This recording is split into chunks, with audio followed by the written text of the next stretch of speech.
Szanowni Państwo, drodzy pracownicy, doktoranci i studenci Uniwersytetu Łódzkiego.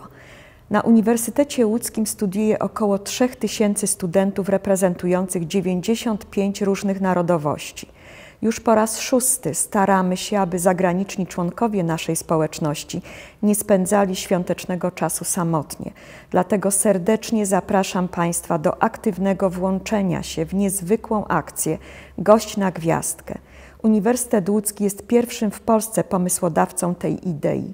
Każdy z nas może zaprosić na jeden ze świątecznych dni do swojego domu studenta lub studentkę z zagranicy, którzy spędzają ten czas w Łodzi i nie mają możliwości spotkania się ze swoimi bliskimi. To wyjątkowa okazja, aby ponownie, po przerwie wymuszonej pandemią, pokazać naszym zagranicznym gościom polskie zwyczaje, tradycje, aby po prostu podzielić się z nimi świąteczną radością. To w końcu wspaniała możliwość, by tradycje wcielić w życie i aby dodatkowe nakrycie, które każdy z nas rozkłada dla niespodziewanego gościa, w tym roku zapełniło się czyjąś obecnością. Jak zaprosić do siebie gościa na gwiazdkę? Wszystkie szczegóły znajdziecie Państwo zarówno w portalu pracowniczym, jak i na stronie internetowej uczelni. Na Państwa zgłoszenia czekamy do 12 grudnia. Doskonałość badawcza i dydaktyczna jest jednym z filarów naszej strategii. Jednym z jej elementów jest ocena dorobku naukowego. Ocena, która nie zawsze oddaje rzeczywisty wkład badacza w świat nauki. Dlatego Uniwersytet Łódzki przystąpił do Coalition for Advancing Research Assessment, zwanej COARA. COARA to ogólnoeuropejska koalicja, której celem jest reforma oceny badań naukowych na naszym kontynencie. To nowa europejska inicjatywa, która w perspektywie kilku lat ma zmienić podejście świata nauki do tego, jak oceniane są badania i sami naukowcy. COARA obecnie zrzesza ponad 300 instytucji. Zdecydowaliśmy się być częścią tego ruchu, dołączając do 20 innych placówek badawczych z Polski, takich jak Polska Akademia Nauk, Uniwersytet Jagielloński czy Uniwersytet Warszawski. Przystępując do COARA, zobowiązaliśmy się, że w przeciągu 5 lat zreformujemy nasz system oceny badań naukowych.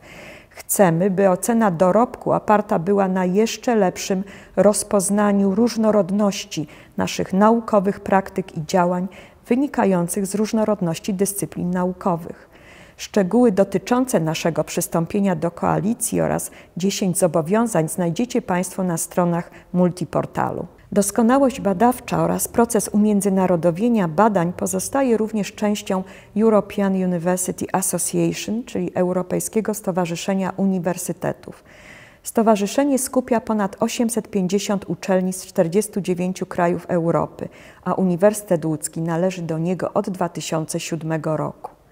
Miło mi poinformować Państwa, że w listopadzie tego roku zostałam członkiem European University Association Research and Innovation Strategy Group, zwanej w skrócie RISC.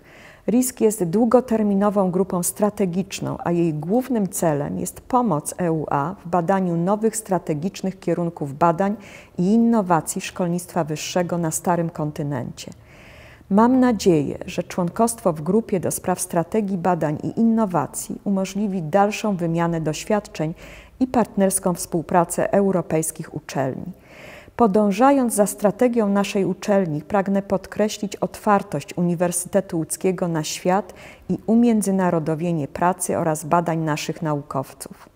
Tegoroczny listopad był dla nas czasem wytężonej pracy, między innymi dla kapituły nagrody imienia pierwszego rektora Uniwersytetu Łódzkiego profesora Tadeusza Kotarbińskiego. Na posiedzeniu 3 listopada kapituła nagrody nominowała do finału 5 prac, które będą konkurować o tytuł najlepszego dzieła humanistycznego wydanego w Polsce w 2021 roku. Bieżąca 8. edycja konkursu jest dla nas bardzo szczególna, gdyż po raz pierwszy decyzją kapituły nagrody w jego ścisłym finale znalazły się aż 2 prace, których autorami są osoby związane z naszym uniwersytetem. Ogłoszenie laureata nagrody w 8. edycji konkursu nastąpi podczas dorocznej gali, która wraca po pandemii i która odbędzie się 29 stycznia 2023 roku w Filharmonii Łódzkiej. Autor zwycięskiej pozycji, która zostanie wyłoniona z finałowej piątki, otrzyma od Uniwersytetu Łódzkiego 50 000 złotych na dalszy rozwój naukowy.